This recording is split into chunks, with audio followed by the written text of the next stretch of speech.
We left the we left the M16s at home though. All right. Will you turn down those mics a little bit? We're checking. We're blanking it up. All right. Welcome everybody to a very special. That's good.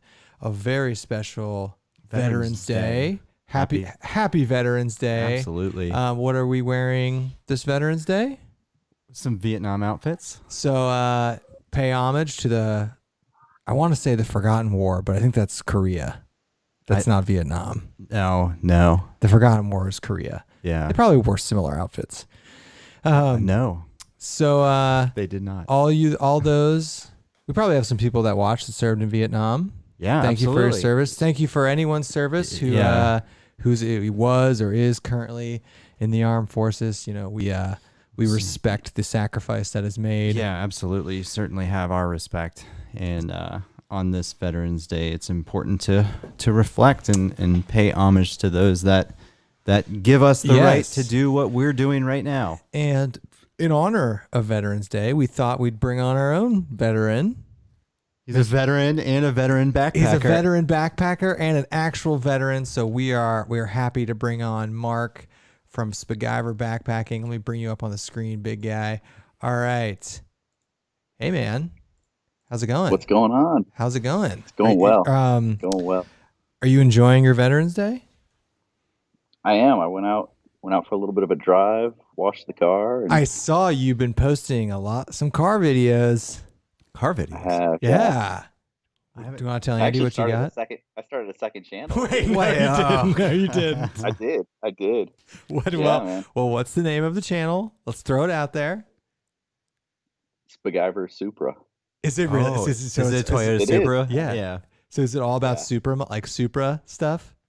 Yeah, it's all about mine. Just kind of what mods I'm going to be doing to it, what mods I've done to it. So, yeah, I'm actually just uploading the second video today. If you think the backpacking YouTube community was drama, wait till you get to the car YouTube community drama. Yeah. Oh yeah, yeah. Oh, that's pretty sweet. A coffee video this morning, and it's all YouTube for you day. today. Before we talk about backpacking, though, I think we talked a little bit about it when we had you on before. But give us a recap of. You have some pretty badass military service in your past. You want to? Can we talk about it?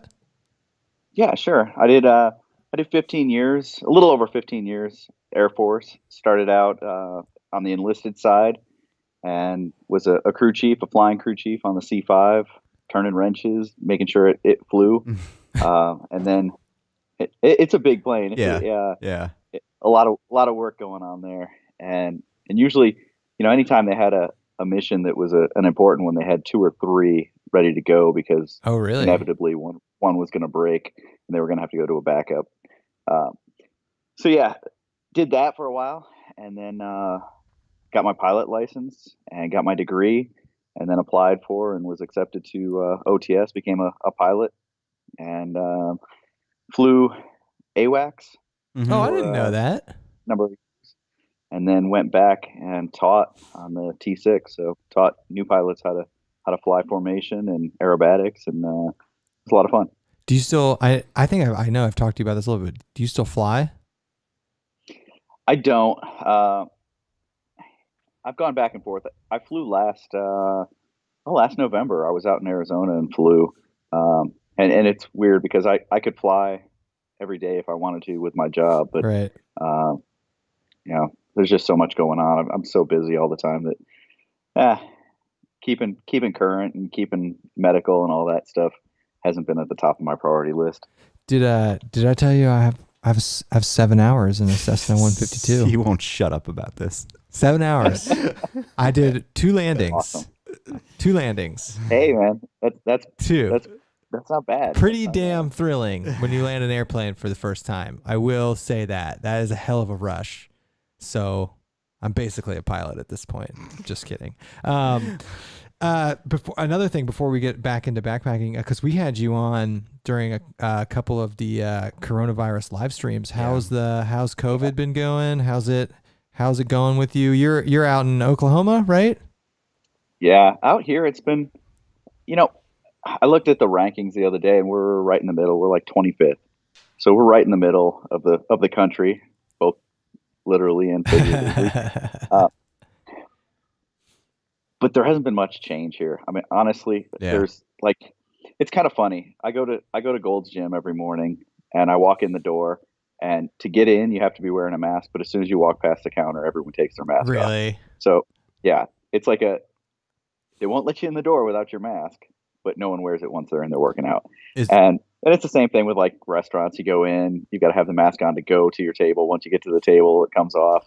But it's very much it's very relaxed here.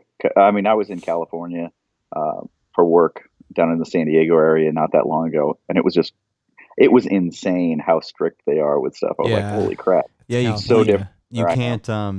You can't sing during Thanksgiving. So if you were in California, really, you can't sing. That's basically fascism. No shouting either, by the way. And I'm not even joking. Let's keep the no shouting rule just in general. Yeah. Why do people need to shout? You're not allowed to sing. So now singing, that's some Footloose level shit. Like no dancing. So you're back to traveling. It would save people if it was around me, though. So you're back to traveling for work, it sounds like? A little bit, yeah. Still, the overseas stuff is still tough, and getting our guys in and out. We're dealing with quarantines just about everywhere. So, what was a quick movement is now weeks and weeks to get people in. Do you know people personally that have gotten it? My wife does. I guess I've worked with a couple of people who've gotten it, but everyone I know of that has gotten it has had zero symptoms. They've been all asymptomatic. Yeah. That's scary. That's good. That's good. At least, you and your family haven't gotten it. We've stayed pretty clean here, pretty clean for the most part. But Ohio, not to talk about coronavirus, but Ohio, it is raging right now in Ohio. Yeah. Like we're breaking every day is a new record. There was a press conference last night that we're getting close to capacity. No, shit's getting serious. Yeah. When our governor schedules a evening press conference, which we have one tonight, that's when shit's getting serious.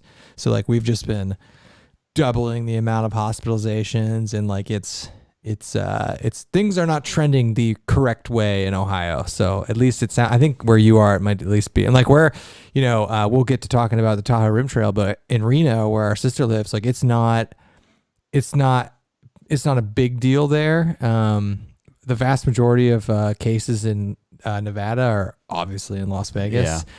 Yeah. And she's like, you can do, basically life. People wear masks, but life for all purposes is fairly normal. And it's a pretty outdoorsy town too. So most stuff is outside.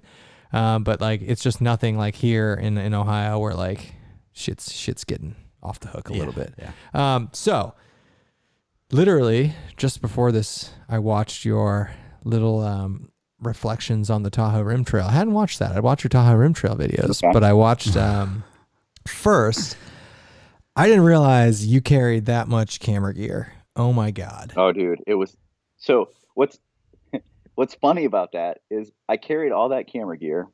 The first day I was so out of it from the altitude sickness or whatever was going on there that the camera was out of focus half the damn time. Wow. So I'm carrying all this shit, and it's a crap video.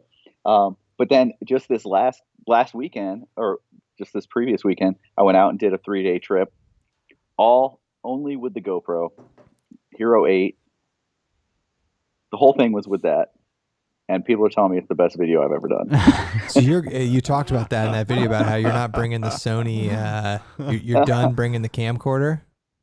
No, I'm done. I'm done carrying that. Yeah. You know what? Honestly, side by side, if you do it all with, hell, I saw a guy do a video. He did the whole thing on his iPhone 11 Pro. Mm-hmm. Yeah. And it was outstanding. I was like, I'm carrying all this crap, and his looks just as good. I'm done. I'm done carrying everything. I'll still take the drone from time to time. Now, I'll check where it's legal. Right. So I got careful. I got flack for that for my TRT drone videos too. Although the first place I shot the drone, it was actually legal to have it there. It was just Desolation Wilderness. You're definitely not supposed to have drones there. I still did it, and it was worth it. The shots are sick. I'm claiming mine were stock. That's right. That's right. Yeah, right. I bought it. I saw you were getting flack for that. So but you're still going to consider taking the drone backpacking? Yeah, I wish I had taken it this past weekend. I didn't take it because the trail we were on, usually it's so like overgrown that getting it up and being able to land it again is kind of a pain in the ass. But everything looked, I mean, it would have been really perfect with the fall colors and stuff this weekend. Yeah, we went out this past weekend, and I've been bringing the drone on most of the trips recently, but I don't know if I'd bring it over like 3 or 4 days. Yeah, I don't know. It's heavy. Yeah. But well, I had 5 batteries with me for the CRT. So, I mean, it wasn't just the camera equipment; it's all the damn batteries. Yeah. You got to get up to the Mavic Air 2. You get like a 35-minute flight time on one of those batteries. Actually, I just saw that the Mavic Mini. I know. That was pretty impressive. I know. And they're claiming a 30-minute flight time, and it's like the size of like a Big Mac. I know. Like 245 grams. I know. I saw that too, and I was like, shit. I gotta stop buying drones. That's actually a popular drone for backpacking. Obviously, rightfully so. It's so small. So, when are you doing the TRT again? Are you gonna do it with us next year? You can do it with us. I would definitely like to come out and do it with you guys. It kind of all depends on what's going on. I know that I've got a family trip that was already scheduled down to Maui. Other than that, I don't think I've got anything really planned. So, I mean, the goal right now is definitely to join you guys, finish it off, and then probably the next year go out and through hike the whole thing. So, go finish it and then do it all again, or maybe the next year do the Tahoe to Yosemite or something else out there. Oh, that'd be cool. Yeah, that would be sweet. How far JMT is that? would be great. I think it's about the same. I think it's right in the 10 to 15 day range. Okay. I didn't realize that makes sense though. There's a trail from Tahoe to Yosemite. Mm-hmm. That would be sick. It's not great. It's not like super well marked. So it's definitely a little bit of route finding because it's not, for whatever reason, it's not a popular trail. Like you hear about, TRT, JMT, High Sierra Trail, all of those, but for whatever reason, Tahoe to Yosemite doesn't get talked about very often. I didn't even know it existed until you just said that. So that's something to put on we're starting to put together our, I know you said you didn't have anything on the docket. We're starting right now to put together our 2021 schedule. 2020 was a shit year. So we have, other than the Tahoe Rim Trail though, which we're definitely planning on doing the whole thing next year. You should just do the whole thing with us, Mark. Then you don't have to do it. Then you don't have to go there 3 times.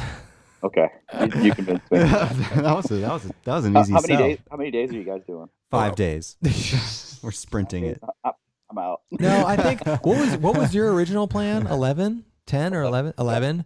11. And actually, I think if we were to go back and do it, we'd probably take 12 to 13 just to. That's what we're doing. Just to stretch it. But we're probably going to do 2, obviously back to back, but 2 6-day chunks. Yep. And then obviously go stay somewhere, resupply, spend a night, probably somewhere off trail. No, I was good. We were going to do 3 to 4 day and then resupply. Yeah, I mean like stay off trail. Oh, okay. Yeah, so we have the luxury of having someone that lives out there. So like when we do it, like we're not taking 6 days of food with us at a time. No. Like if our sister's watching, she will be bringing food to us at trailheads like every 3 days. Because if you do that, I mean that's a game changer. If you only have to carry 3 versus 6 days of food, then you can bring 10 pounds of camera gear. So our plan was, do that, but then halfway through, pull off trail for a night, change clothes, shower, whatever, and then finish it up the next. So 4 resupplies, 1 night off trail. That's kind of what we're thinking. Man, though, fingers crossed for a better fire year, though. Yeah, I think it burned everything off, so there's probably no fires next year because it burned it all. Oh, good point. You got all the undergrowth going. So I finished the third TRT video you had where you end it in Tahoe City. How pissed were you though? Like you didn't really play it out on camera. You're like, oh, it's closed and trips over. We have to get off the trail. How pissed were you? I'd be livid. Like it was pretty bad because we didn't hear about this while we were on the trail. Yeah. We didn't hear about this when we got down into town. It wasn't until I was asking. I had gone to every damn store in that town trying to find an SD card. And I had already spent like over $100 on, like, I had my resupply waiting at the hotel we were staying at. Yeah. And I had already gone and spent a shitload of money on other crap I really didn't need but wanted. And then started getting these messages that, hey, you're not allowed out on the trail. Like, how'd you find out? So I was on the Tahoe Rim Trail Thru Hikers forum on or Facebook page, and I put up a thing saying, "Hey, heading back out tomorrow. If anyone has one, I'll buy it off of them if they can get to Tahoe City." And that's when the messages started popping up. Hey, by the way, it's a $5,000 fine if you get caught back out there. That's what it was. Like $5,000. $5,000. Now, was Nevada closed too, or is it just California? So there were 3 sections that were still open. So Mount Rose Wilderness. Oh, that's close to our sister's place. The Desolation Wilderness was still open, and then a small chunk in Nevada that was open as well. But they were only open to day hikes, no overnights, and you couldn't have any fires, any stove of any type. Like zero, none. If you even had a stove on you, you were getting fined. So did you consider trying to like keep going in certain areas? I guess you couldn't, right? No over. Or did you consider like waiting it out? Were you thinking like backup plan, like go to a different state real quick?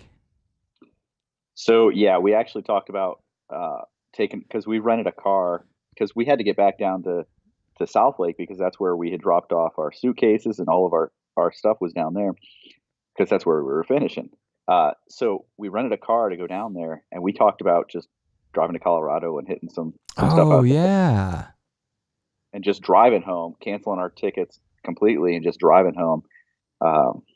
But I think we were all so pissed at that point that, like, I don't know, we were all kind of bummed. But then we went out and we hiked the next day. Went up to Horseshoe Falls and kind of just climbed around and had fun and joked around and the mood was good. So we probably should have done something where we did, but we all just kind of chalked it up and went home. Yeah, so that's like when we planned our Colorado trail trip, when we were planning to go to the Arizona trail, when we do the Tahoe Rim Trail next year, we always have like a big fire contingency, like almost a second entire trip lined up. Yeah. In case like you have to pull the plug. Yeah. Like, cause it gets bad in Colorado too. I mean, it's not the same fires, but like there's definitely years where hiking on the Colorado Trail is dicey because of wildfires. So we have and we had to have a contingency because of COVID this year. You know, we had literally in like March, we were supposed to go to Arizona in May, and March came. I'm like, all right, we need a contingency now. And so then that ended up like being the, we ended up actually doing that trip. So like we're always super paranoid, but I will say the year before when I was out at Tahoe, it was like the best. There were no fires really even close. And I guess that's atypical. I didn't realize, I don't know if you know, if that is a pretty bad, perennially, is that a bad wildfire area? I think it is. It is, but it was by far the worst they'd seen in, I think it was 20 years. They had said that was the worst it had been. You know, and it's funny. You watch Whimsical Woman. She was out there. She was out there 2 weeks before us, and it was beautiful. I mean, just perfect weather. The skies were the perfect blue, just what you're expecting. And then we got out there. We had backup plans. If it wasn't going, we had a couple of backup plans that we were talking about. But about a week out, we decided, hey, all right, looks like everything's going to be good. We're going. Did you roll the dice and it didn't work out? So when you set foot on the trail the first day, were you like, we're going to finish this bad boy? Or were you like, I don't know? Oh no. I mean, up until the night at Lake Aloha was the only time I was like, shit, this may not happen. Yeah. Okay. I mean, I woke up, I don't remember, it was like 1 a.m., 3 a.m. I say it in the video. My throat was sore. I couldn't stop coughing. My chest hurt.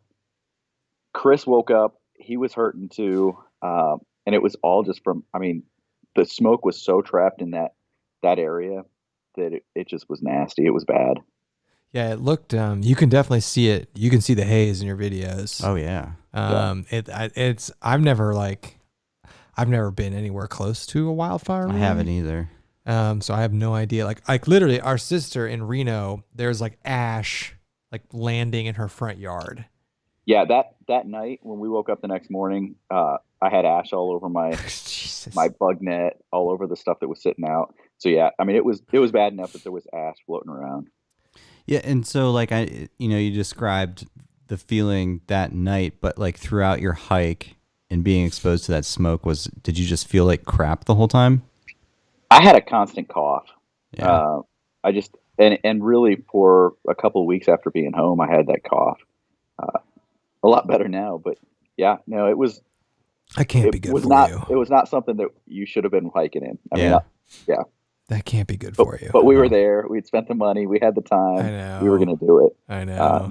Until they told us we weren't going to do it. $5,000. They don't screw around. Do you know of anyone that actually got fined? No, I don't know of anybody that did. Yeah, that would be awful. I'd be done hiking for sure. $5,000. Yeah, no, even if it wasn't. No, I'm going to Tahoe City and hanging out. Yeah, did you like Tahoe City? Yeah, I like Tahoe City. It's kind of cool. Tahoe City's nice. Yeah. You should have stayed at the Tamarack. I told you. Tamarack is. Yeah, I didn't set up. The accommodations for up there. I set up the accommodations down in South Lake, and Chris took care of up in Tahoe City. So. Yeah, we were where we were. I thought it was when I came into Tahoe City from the north. You came in from Desolation, so I came in from the other way.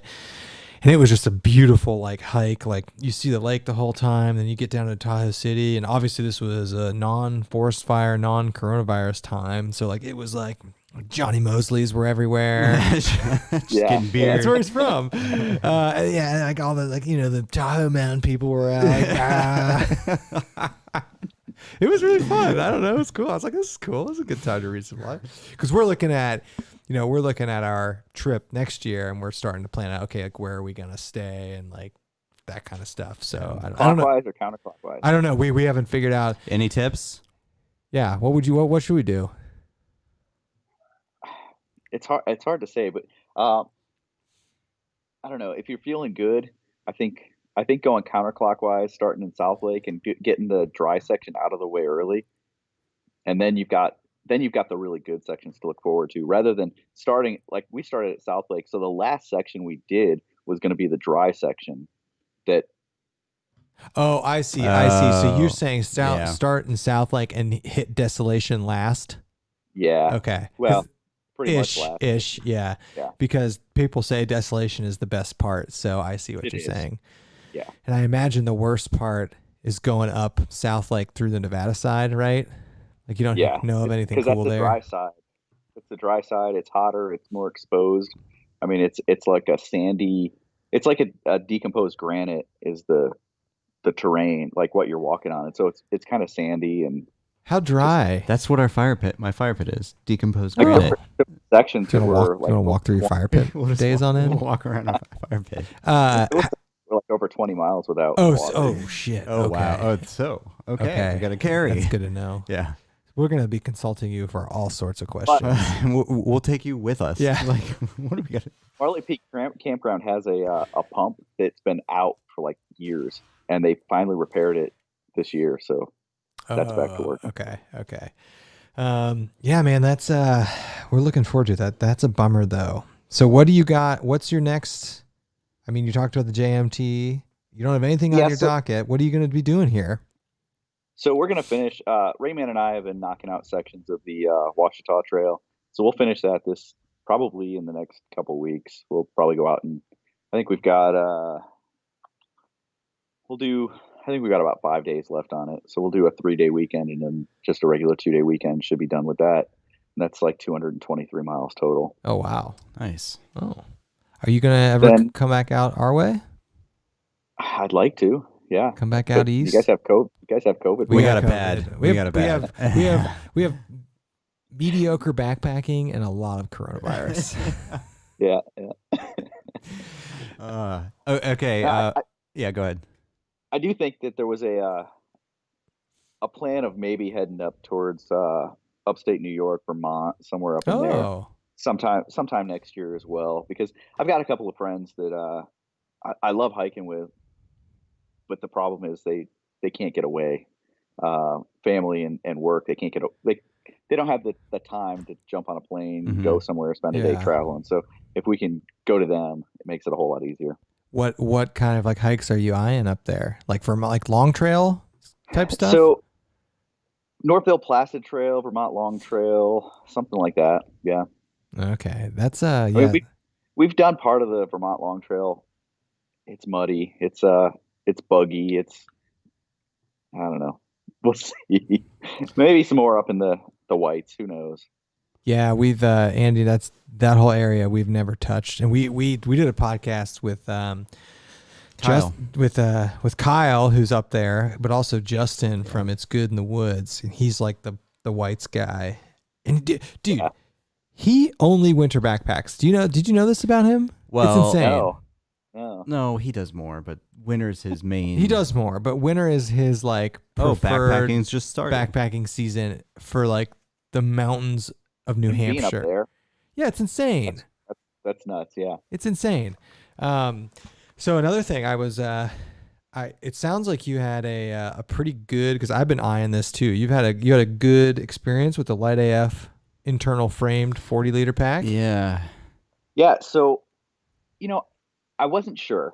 After that trip, I wasn't sure, because I actually had a fair amount of shoulder pain, and I really did narrow it down to it was all the weight I was carrying up front, because I had the pack, Hilltop packs with my the Sony was in there. I had spare batteries in there. I had the drone, and then I had a water bottle on one shoulder strap, the GoPro on another, and so I just had so much weight up front. Yeah.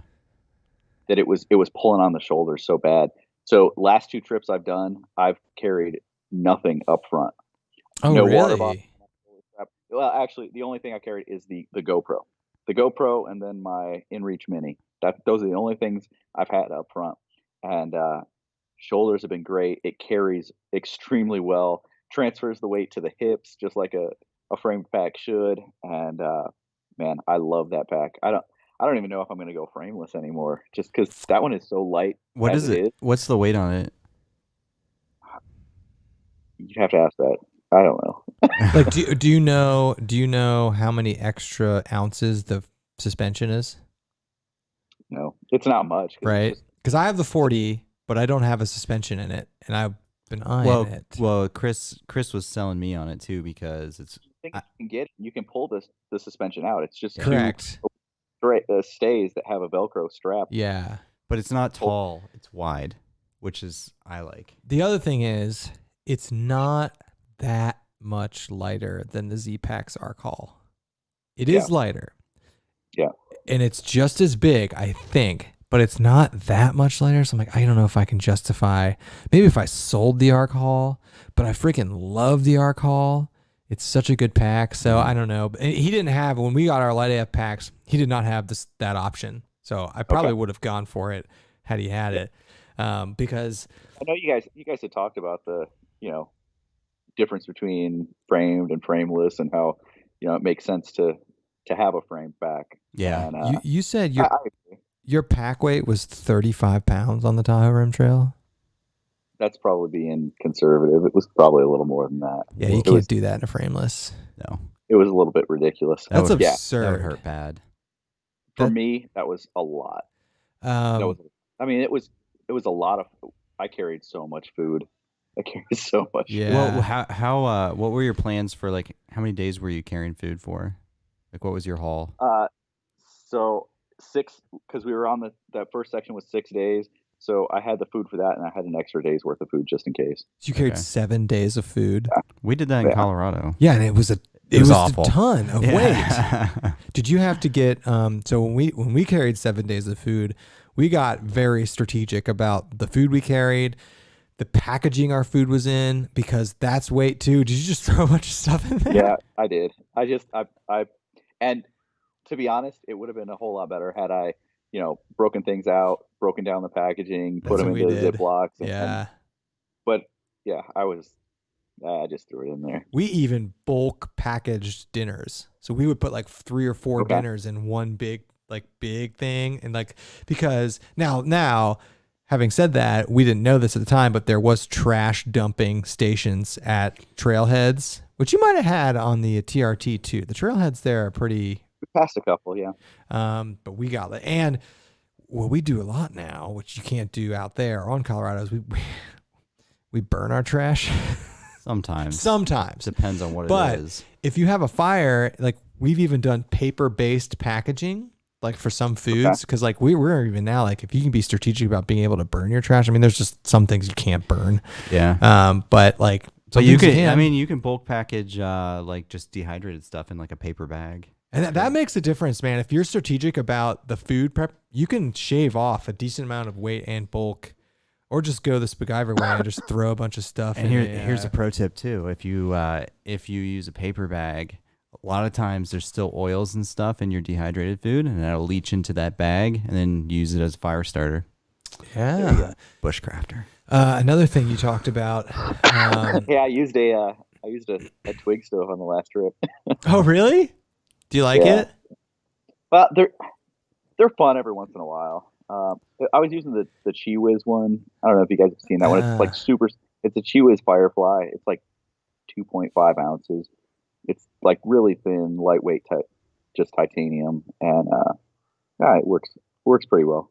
We've used a twig stove once when we had to. When we went to a place that only allowed them. We've taken it before. We've taken it after that. They have their place. They're a pain in the ass. I mean, honestly. I hate smelling like smoke. Yeah. Yeah. And your cookware, everything. Soot on everything. And soot on everything. One pot that it only sees. Oh, that's smart. Yeah. That's pretty smart. What inspired the twig stove? I was on YouTube and I saw a Chi Whiz video and I was like, I haven't used that in a while. Nice. Gear acquisition syndrome. No. So how's the Banyan going? You ripped it. Oh, I don't know. I don't know if we can talk about that. Oh, we can't talk about it. Sorry. Yeah, well, it should be back. It should be back soon. And actually, I messaged Dutch the other day and I was like, I miss my Banyan. I was out on that last trip and I had I was actually in a Dutch, just a netless, just an 11-foot netless on this last trip, and I was like, man, I miss the Banyan. You're putting on too much muscle. The Banyan can't survive the density. How much do you weigh now? About 190. Oh, wow. How tall are you? 5'7", 5'8".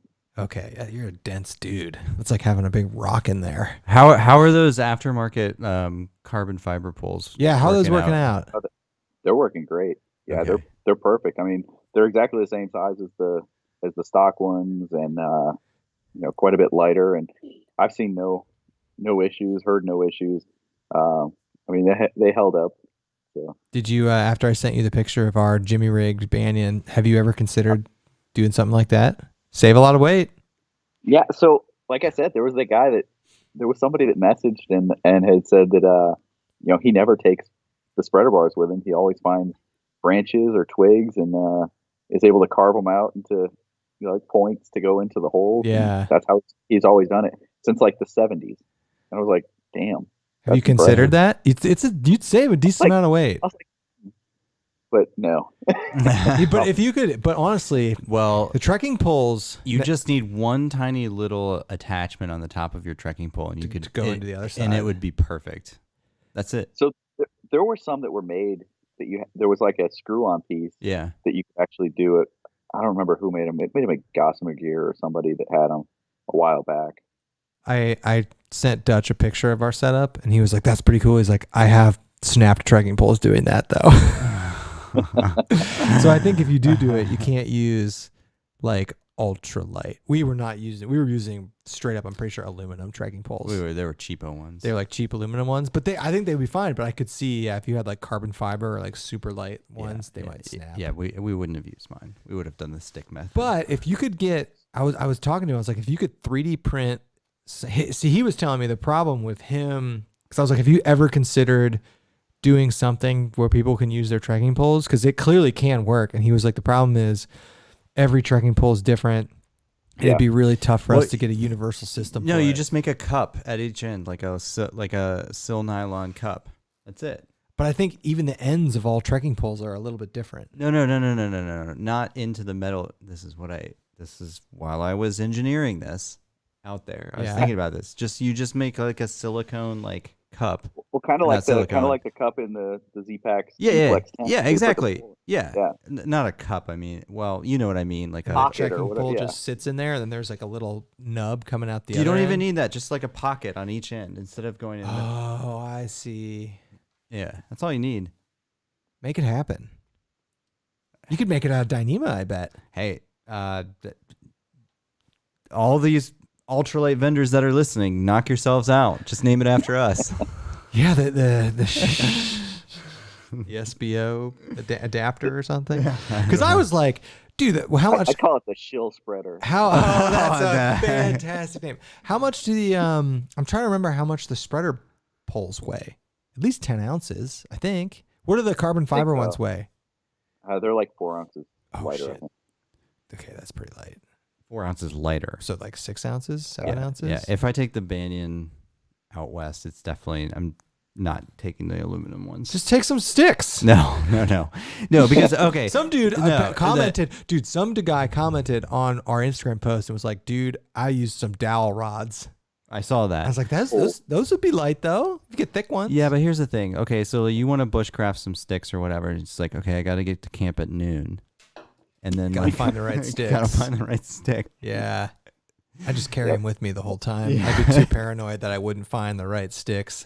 I was like, sticks. I mean, you got to have a good stick, straight, right length. You got to carve little notches into them. That would be a pain. Man, I was impressed with what you guys did there. Yeah, it was all Andy. When I forgot. No, the best is you were, because our buddy Sam was using that one, and Kevin was just like, "Well, Sam, I guess you're just gonna have to sleep in it like a burrito." You might just have to sleep in it like a burrito. And then Andy's like, "We'll figure it out."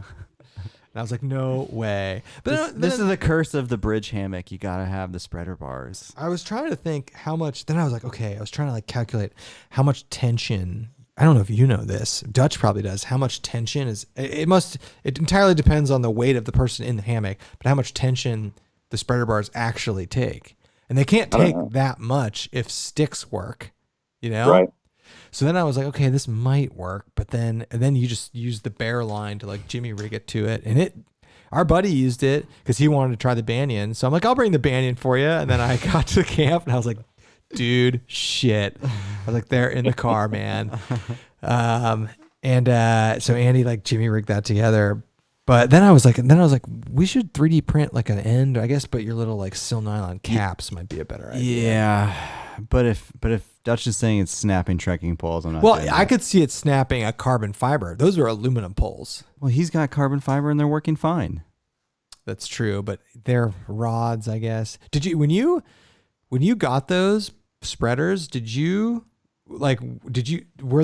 Was that company already making them for the Banyan, or did you contact them? I think I asked you this. Did you contact them, and were you like, I was the first one that asked for them. Okay. So they make them for the Ridge Runner, and I think the dimensions are pretty damn close. Like, so you didn't have to send them yours? No, I sent them just the dimensions. Okay. I was curious how that. I was like, is there really a big market for aftermarket Banyan parts? Maybe. I don't know. Yeah, I mean, since he's already making them for the Ridge Runner, it was easy. I just gave him the length, and he made them exactly what I needed. Have you laid in a Ridge Runner ever? I have. Yeah, I've got a couple of videos. I did I think it was a 1 or a 2 night trip with one that I had borrowed, and I didn't like it. Right. It was okay. It was okay, but it wasn't life changing, which is weird because dimension wise, it should be pretty damn close to the Banyan, and I don't know why I like the Banyan so much more. I've been really impressed with how well the Banyan takes various different underquilts from a bunch of manufacturers. I freaking love the Banyan. It is so comfortable. And now I got a problem where I don't have I need to get a better pillow now because it's so flat. Yes. Yeah. Yep. Yeah, you do need more of a pillow in it. That's right. You can't use what do you use as a pillow in it? I've got a couple different ones, but I was using like what did I take on that trip? I don't even remember. But I've got a memory foam one that a guy down in Texas sent me, and that one works pretty well because it's I don't know 3-4 inches thick. Oh, that's a good idea. Probably packs down pretty small. It's like the shape of like a dog bone, so it's pretty small. It's probably that big, but yeah, it works well. I also got a kick out of you talking about how you regretted wearing a white shirt out there because it's so dusty, dude. It's so dusty. I was like, yeah, I'd have known that. Yeah, but then you look like hiker trash. Then that's true. You get a nice patina look to it. You get a nice little patina. Kind of does look good. It's still got that. It's been washed a few times. It's still got it.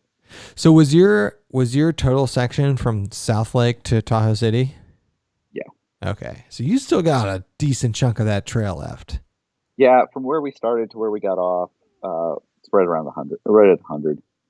So you did 100 miles? Yeah. Oh, I didn't realize that. Damn.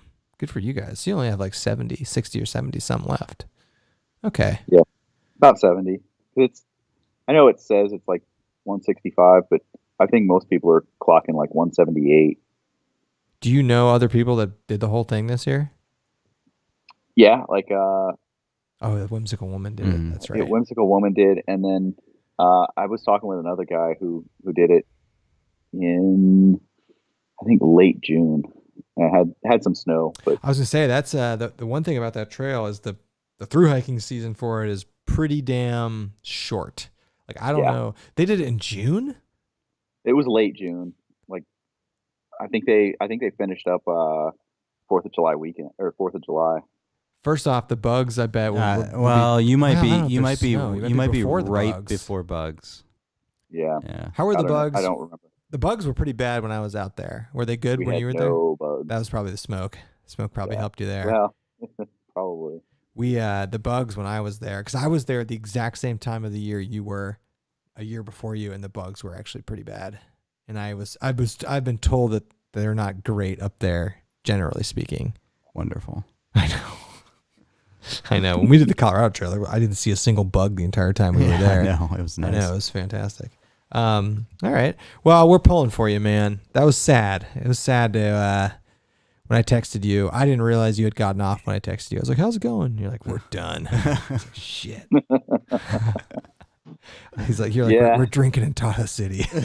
I was like, well, yeah, there's nothing else to do. Yeah. Any other new gear acquisitions or anything fun to talk about gear-wise? That Superior hammock stuff, the Superior gear, they're integrated one. They're actually making me a new one because I've got their old one, and I've got it in they do both 10-foot and 11-foot. So the one that they had sent me originally was a 10-foot, and I really was like, it's a little small, even for me. So I talked with them about doing the 11-foot, and at the same time they were talking, like other people were hitting them up after seeing my video asking for something a little bit lighter. And so they went with lighter fabrics. They went with the, I think, 950 fill power, and they're calling it the Elite Series. And so it's lighter, and what I loved about it was instantly warm. Like you get in it, and there's no air gaps. There can't be any air gaps because it's attached. And so it's nice. And so there's no fiddle factor to it. It's for someone that's getting into it and is only going to do it, shoulder season to summer, a 30 degree is perfect. Yeah. And so, they do a 30, a 15 and a 0. But I think that 30 is great. So I've got another one coming. I'll do a review on, and that'll be one that I use certain parts of the year, but it'll mainly be like a loaner that I'll use for people that don't have everything set up already. How much does it weigh? Do you know off the top of your head? I think it was like 30. I think it was like 32 ounces was That's the one that I've got with the so underquilt. Yeah, kind of heavy. When Kind of heavy, but I don't think that's that bad. It's not bad at all. And in fact, when we got into hammocking in like 2015, I think 2015 or 2016, and I was like, my first thought was, why doesn't anyone make a hammock with an underquilt attached to it? It made no sense to me that it didn't exist, because it would be lighter, it would be easier. I get that you lose some versatility because it is nice to be able to have differing underquilts, but I was like, this is a no-brainer to me. Like, there'd be no fiddling. So, and I've never even laid in one. It looks pretty sweet though. I mean, so yeah. Is that the way to go? Sounds like it. I think it's an awesome way to go, just because. I mean, how many times have you had gaps? It's so annoying. Or a wind comes up and gets. There have been certain underquilts that I messed with for 6-7 trips trying to get it right, and still had cold spots. I was like, "What the hell is going on?" This one was just dead simple. You got in it and it was warm. Well, I will say the Banyan, when it comes to underquilt and fiddling, is just it's almost non-existent. Yeah, I've been very impressed with how we have put Enlightened equipment. First off, I meant to tell you about this Enlightened equipment underquilt we got. They sent us like a minimalist underquilt called the Uprising. I was like, Mark would be into this. It's nice. It's they basically took a regular underquilt and they made it so it doesn't go up as much on the sides. Okay. So it's perfect for the Banyan. It fits on there perfectly, and it's really? Oh yeah, and it's like I think the 20-degree full length weighs 16 ounces. No, it was closer to 19. Yeah. Anyway, it's a full length 20-degree. And they just cut off some of the sides, so it's like their minimalist underquilt. But he put it on the Banyan. That's what you use on the Banyan now. Yeah, that's how I'm gonna go with that. It's awesome. But we put the UGQ ones on there, the multiple Enlightened equipments, and it's so simple. You don't even have to fiddle with it. You just put it on the little rungs, and it's like, I don't know. I've been really impressed with that. Yeah, because that was the one thing. The best one is that Loco Libre one I've got. Yeah, I know you use that. It was cut for it. I mean, but. The problem with using like my UGQ ones is they come up, and so they cut off my view. Mm-hmm. With that one, with it being cut with it, oh man, it's great. Yeah, that EE one does just for it. That's why that Uprising one is really good for it, because they probably took off 5 inches on each end, so it literally just comes up perfectly to the cusp of the Banyan. And they sent us a purple one. I was like, whatever. I don't care. Looks good on the black. Yeah. Although yours is gray. I don't know. But that was one thing I was really impressed with. I hadn't tried an underquilt other than a UGQ underquilt on that hammock ever. And then we got these EE ones, and I was like, oh, there's something here. And I didn't realize that that you have one that's cut specifically for the Banyan. I actually didn't know that existed. That's a heads up play. But see, like some of the other bigger, like the other underquilt that Sam was using on the Banyan, which was like the Revolt. The Revolt, it sagged way down because it was too big. I mean, it's a huge. So are you gonna create, like, if it's cold out, are you creating just a big air pocket under there that you're gonna have trouble warming up? Probably, yeah. Have you damaged a tarp with your Banyan? I have not, and I've hit mine a couple times. You put a little mark. So I put a mark in mine, not a hole. I had it up against my Cuban one, and it hasn't. I haven't had any problems yet. So. I put a little, not a hole, a little scrape in there though. That freaked me out. So now when I use it, I will literally tie it off so all 4 ends are elevated, because I'm super paranoid about it. I call it atrium mode.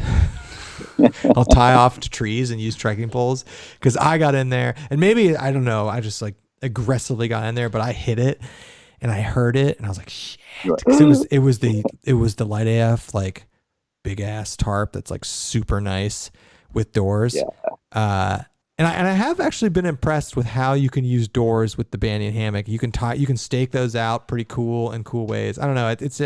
I was just curious though, if you'd ever, because you've used the Banyan way more than me, and I've gotten into some dicey, and you told me that before buying it. You're like, the tarp can get a little sketchy. And definitely so I'm probably going to end up with a tarp that's built around it. Like for it? Yeah, like wider, with the pullouts in the right spot so that it clears it. and the doors set up so that they can actually close correctly. I know Dutch was talking about. I was going to say, does someone make one? And, well, Hammock Gear now asks the question when you're buying the Winter Palace. If you go with I think the 12-foot Winter Palace, they actually ask if it's for a bridge because they put the tie outs in different places. But Dutch is flirting with. Yeah, I know that's one he's talked about. He's got the double wide one out there that works well, I think. But I think he was talking about doing one specifically for the bridge. Yeah, that was the only thing that was sketchy about that hammock was. Yep. You don't want to put a hole in a $300 or $400 carbon fiber tarp. They make patches. I know. True. I'd be so pissed though. It's like shit. Oh yeah. Because you do it when you're getting into the hammock. I don't know. And the way you do, he hangs his banyan, which I think is the way to go. He hangs it super tight. Do you do that? Definitely tighter than a regular gathered end, right? That's how. I mean, that's how I get the correct tension on like the dog bones and stuff that's holding up the bug net. So it's so easy to set up. I know, and I actually like the pad in there. I never slept with the pad in there. Why? It's so flat. It's so flat. It is, but you've got to make sure you don't have one that's like 3.5, 4 inches thick like mine, because that raises that. I know. It gets a little sketchy. I know. It does feel a little tippy. You're like, ooh, shit. Have you ever come close to falling out of it? Not that one. No. Have you fell out of it? Yeah. Not that one. This question actually came up on the last trip. I've never fallen out of a hammock. I think the tighter you get them, the more prone you are to falling out of them. And if you lay in the center rather than diagonal, I think that's where people end up falling. Oh yeah, that would make sense. They don't understand. I mean, I've never been on. So this last weekend we did this 3-day trip, Eagle Rock Loop, and the last 3 times we've done it, I could probably count on both hands the number of people we saw combined. Oh wow! This trip we probably passed 110 people. Ew. Wow! But why? I have no idea why. I think COVID. Everyone's out because of COVID doing this kind of stuff. But so many different hammocks out there, and like the first day, it was all legit hammocks, like legit hammocks being hung. I was like, wow. Like no Enos. And well, day 3, the Enos came out. Enos and shit hammocks that were hung way too tight, way too close. I was like, oh yeah, that's gonna be fun. That's the only, when we go out in Ohio, that's the only type of hammock we see. Yeah. But we don't see real hammocks. But I'm not seeing people sleep in them. I've seen some people in them. No, I remember one time we did see somebody attempt to sleep in it, and about 2 a.m. they packed up and went home. But I've never seen a real hammock. Have you? I don't know. I don't think so. Which is crazy. We passed. I mean, I remember passing somebody in Dolly Sods, and we were talking about dream hammocks. Yeah, I remember. Yeah, talking about it, but I've never like walked by camp like, oh, there's a really nice dream hammock set up, or like something like that. You don't see it. It's weird, and like kind of like similar to what you were saying. We were out this weekend. What about Wisconsin when it was all just nice hammocks? I know. That's the flip side. When we go on the YouTube trips, it's like all like $500 setups minimum. Yeah. But we were out this weekend, and it was a 75-degree day, and it was literally like a line of people on the trail. Yeah, it was bad. It was awful. Yeah. So irritating. So I don't know if it was COVID or the weather or like whatever. But we were talking with people, and like all the national parks. Going out to the different parks in Utah, like normal trailheads that are kind of off the beaten path that normally that's what people go to get away, have like miles of cars parked along the side of the road. And it's stupid. I mean, it's like, it's cool that everyone's getting out, but stay the hell out of where we want to be. Yeah. Yeah, I know, right? It's super annoying. I saw who was showing us some pictures of a trailhead. Oh, who was that? And there were cars just lined up. I think it was Dolly Sods. And there were cars like for a mile. Oh, that was the Adventure Archives video. Yeah, the new one. We watched an Adventure Archives video, and there were just like literally a mile of cars. I think it's just people have been cooped up all summer and spring, and Yes, this is why winter backpacking's awesome. You know, those people won't be out there in the winter. You know that. That's true. Are you looking forward to doing some winter backpacking? I am. I'm looking forward to it being a little bit cooler. Yeah. We're talking about this year how this is our third season of doing winter backpacking, and we're finally to the point where we kind of know we at least know what gear to bring to make it comfortable. And I'm looking forward to winter backpacking. Yeah. You know, no people, you know, I don't know, nothing to worry about other than dying in the cold. Yeah, other than dying. So last thing I want to talk to you about briefly, quickly, because you were talking about people getting their earth sacks shredded. So when I was in Tahoe, by bears? Yeah. Yeah. When I was in Tahoe, what the rangers told me, which I did anyway, because I'm always paranoid about bears wherever I go, is I hung my earth sack. Were the earth sacks you talking about getting shredded, were they hung like an earth sack, or were they hung like I hung my earth sack like a bear bag? Yeah, I don't know. Okay. All I know is we saw, if you go onto Facebook and go to the Tahoe Rim Trail Through Hikers thing, get on there and just scroll through and take a look at some of the pictures. It's always desolation wilderness. Yeah. But there are probably 10 a year that they're showing shredded. And I was thinking, that's the older ones. It's not the new ones. No, it was the Ursac Almighty or Ursac, whatever, the Ursa Major or whatever the hell it is that I've got. So it's the same one. It's the new one. It's the black one. Yeah, that's what I have. Absolutely shredded. I was like, holy crap. You know, we saw it before we went. We saw it after we went. And I still did mine. I just hung it up in a tree, just normal way. But we didn't have any issues. You know, there were absolute dumbasses out there that's probably why we didn't have a problem, was because they were, bears were feasting on their food. Yeah. Well, so we got up to Lake Aloha, and I wanted to say something to this guy, but he was drunk and with a bunch of friends, and they had cooked dinner and they cooked too much. Nice. And they walked up a hill and just were dumping their food just on the ground. Really? On the ground? You saw him doing this? Oh yeah, I saw him doing it. At least you know that's the bear magnet. At least you know the bears are going there. That's what I told the guys. I was like, well, we know if they're coming, that's where they're going, because it's easy pickings there. When I was there, the ranger was like, they're straight up carrying people's bear canisters away from camp. So I was like, well, what the hell am I supposed to do? You know? And they're like, if you have an earth sack, just hang it. I'm like, I'm hanging it anyway. But I'm like, what do you do if you wake up and your bear vault is gone? You're hiking to town. Yeah. Hopefully some dumbass is cooking like a steak somewhere close by, so the bears are just going there. That's so stupid. The bear activity is so high there. Well, and so's in that general area, I know why they do like the zones up there. Yeah. And only a certain number. Right. Because people are just idiots. And you get too many of them up there.